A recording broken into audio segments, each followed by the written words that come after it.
Hello বন্ধুরা, আজকে আমি তোমাদের জন্য নিয়ে আসছি মালপোয়া রেসিপি।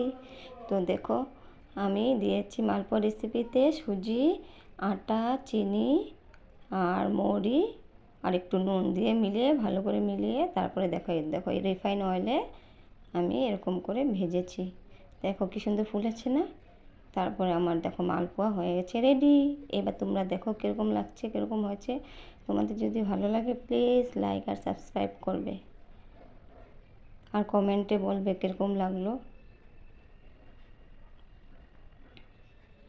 দেখো কিন্তু খেতে কিন্তু অনেক টেস্টি হয়েছিল। এই যে দেখো আমার সব মালপোয়া পোয়া হয়ে গেছে।